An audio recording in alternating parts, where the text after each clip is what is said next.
If you saw something like this, would you just throw it away? Well, it still works, and I want to see if we can make it even better by upgrading to lithium-ion batteries. Check it out. Still works. The battery just doesn't last long enough for the amount of use that it's going to get today. So let's see about replacing the battery. So let's take this thing apart and see what we can do in converting this into some more modern technology.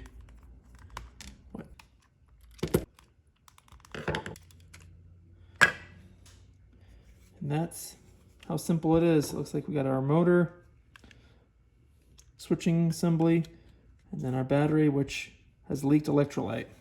Quick disconnects, so you could probably find the replacement battery, but let's go better. So to replace it, I'm gonna replace it with this 18650 cell, which is just named after the specs. 18 millimeters wide, 65 millimeters tall, and it has a 3500 milliamp hour rating. So it's got a decent amount of juice, definitely a lot more than this guy. I'll have to look it up to see if we can figure out how much this old battery used to have. And also for size, it'd be nice to do more, but hey, we might be able to get 2 in there. But let's try 1, and then we can always go from there based on size. And I hate to be that person, but I gotta say that I'm just making this video for entertainment purposes rather than a tutorial, because lithium-ion batteries are no joke.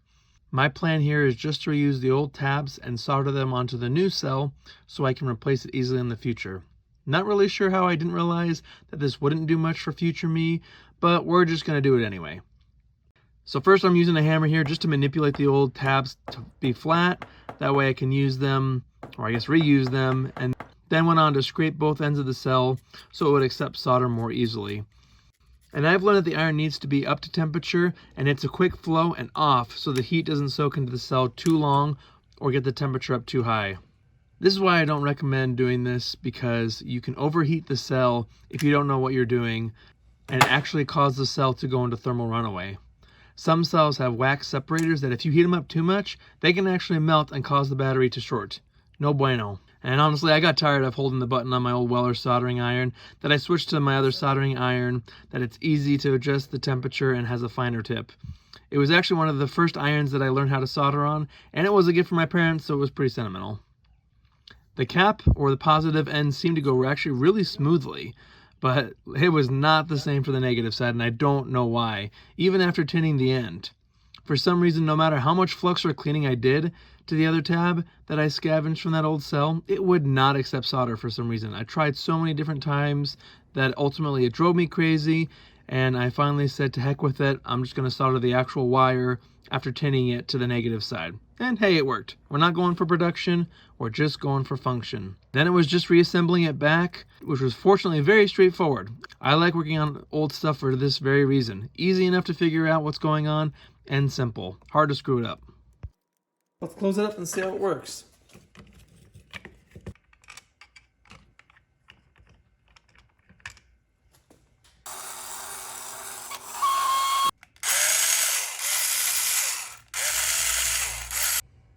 That's only half the battle. We have this powered, but now how do we recharge it? Unfortunately, we can't use this old charger, and that's all because of the lithium battery that we put in there. If you look up the cell spec sheet online, I'll link the one that I use for this Molly cell, you'll see that it has a very specific charge and discharge profile.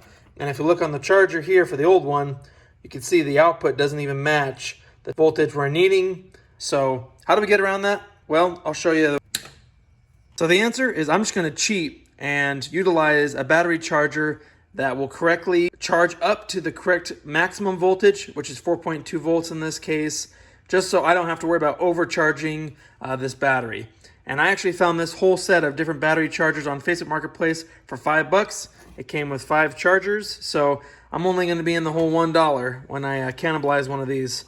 You can see here, this one right here, it says outputs to 4.2 volts plus or minus 1%. So this will work perfectly for what we want to do.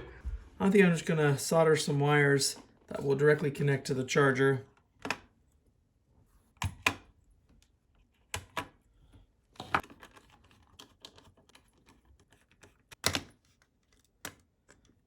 Looks like we can just solder right down here at the contacts. We got our 5 volts right there. I wanted to maintain the old charger to keep that classic look, so I stripped both ends of the old wire and made sure to correctly identify which was positive and negative. That way the battery wasn't incorrectly charged. Then I just tinned both of the wires, soldered them to the board, and that was it. Fortunately, these both attached right away without any fuss, so yeah, nice and straightforward. Yep, there you go, look at it. Charging right up. Now to route these wires, I think I'm just gonna honestly keep them tucked in here, maybe down, and then maybe melt a little hole, or you could drill a hole down here on the bottom side so that this will close without issue.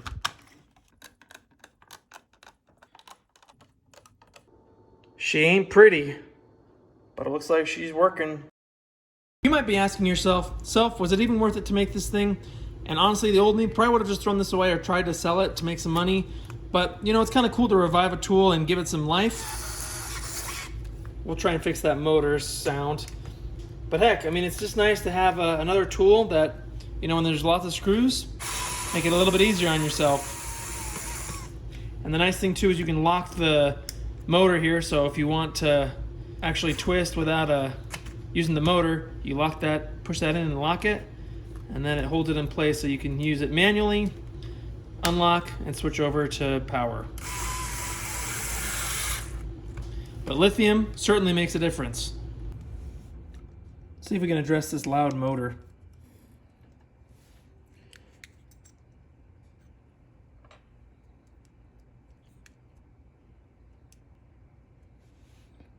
So maybe these gears could use a little love.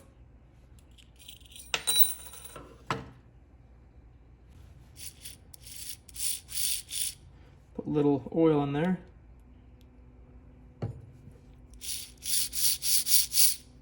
Now let's reassemble it. Now let's hear the difference now that it's been lubricated. Wow, that's it. And the cool thing is now I can use it for all sorts of things, whether it's HVAC, pulling off sheet metal screws, or appliances, easy to remove, or just done with lots of little fasteners like on a TV or something. Got you covered. Or if I want, I can put some sockets on there and you can use it as an electronic nut driver. Heck, I even have this new set of bits from my grandfather that he bought years ago, never opened, from Skil. Those will be perfect for that screwdriver. So out with the old weak battery, and we gave this ratchet some new life. This powered screwdriver can still be utilized with the power of lithium technology. And yes, was this charger ugly? And do I have way too much cord? Yes, but better to have options now, and I can always switch out the cord here and make it shorter, cut this and resolder it to make it a little bit more compact. But I'll see how I like it, see what works, see what I need to change. And if you learned anything and enjoyed the video, thanks for watching. Like and subscribe, and I'll see you in the next one.